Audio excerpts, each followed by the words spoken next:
The Lord Jesus is crying out to his children, my love for you is perfect, and my knowledge for you is perfect. The day that came, you broke my word, you broke my heart.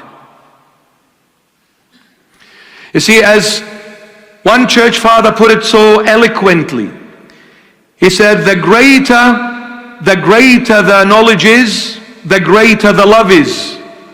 And the greater the love is, the greater the knowledge is.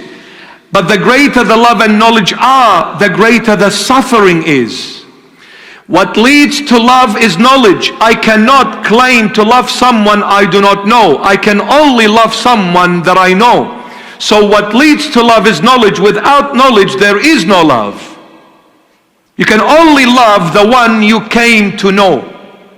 You cannot love someone you do not know.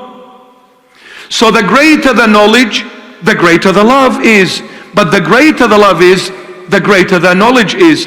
The more I came to know the person, the more I began to love the person. And the more I began to love the person, the more I became to know the person.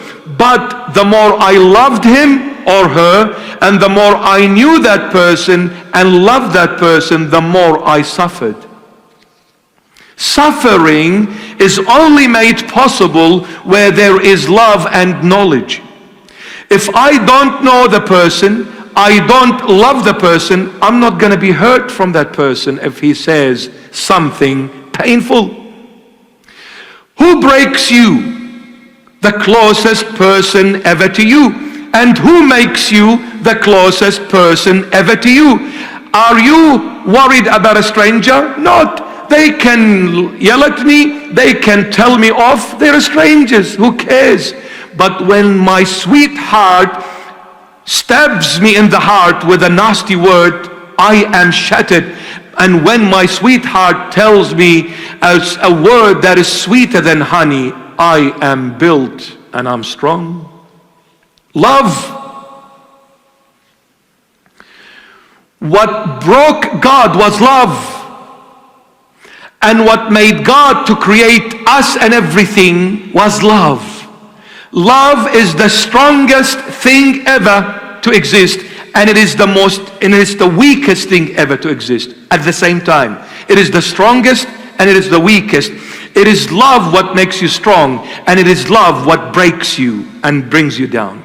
What broke Jesus on the cross was his love and knowledge for every human being. He loves us perfectly. He knows us perfectly. The day we broke his word, we broke his heart. We stabbed him. The cross saves. You know why? It is love that is the ultimate miracle.